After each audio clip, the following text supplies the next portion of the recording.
of you might have heard the word AI. You might not know what it probably stands for or what it even means. Basically, AI is the abbreviation for the word artificial intelligence. Sounds crazy, right?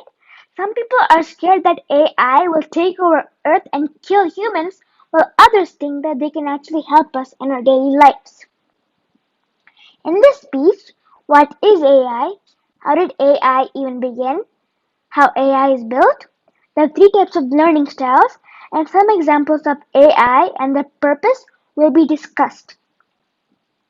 Firstly, I will talk about what is AI. As I mentioned before, AI stands for Artificial Intelligence. AI is when robots can be able to imitate the actions of humans. It also means that they are as smart as humans. Some types of AI can be the tablet or the iPad or the computer you're using right now. One thing is that the word artificial intelligence, or AI in short, did not even exist 1 century ago. Isn't that crazy? Also, robots don't really know anything when they're created, like human babies. Next, I will talk on how AI began. Around the 1950s, one computer scientist called John McCarthy made a conference called Dartmouth Summer Research Project on Artificial Intelligence.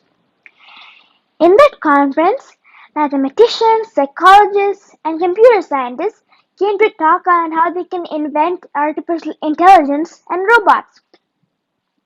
At the same time, another crazy computer scientist called Marvin Minsky told in the 1950s that in 3 years they can make robots as smart as humans.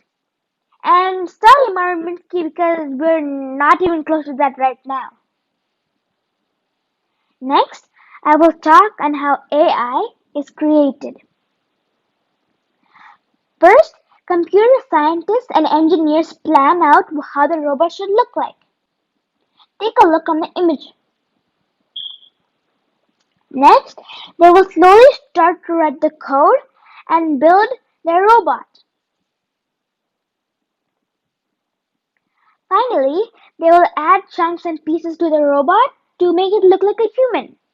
And it's a big process, you know that?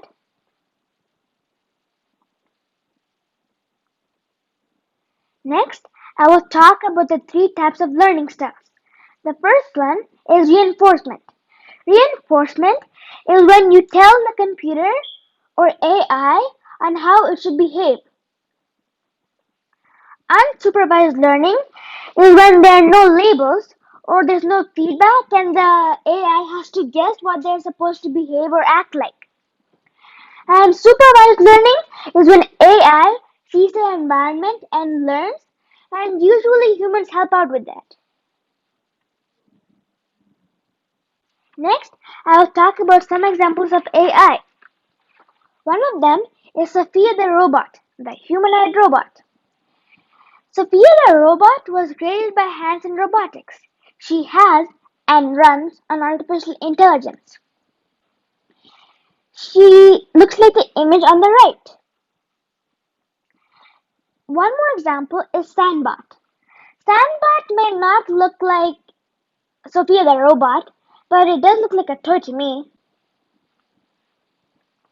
Finally, I'm going to talk about Romeo the robot. Romeo the robot is a humanoid robot like Sophia, but to me, it doesn't look that similar.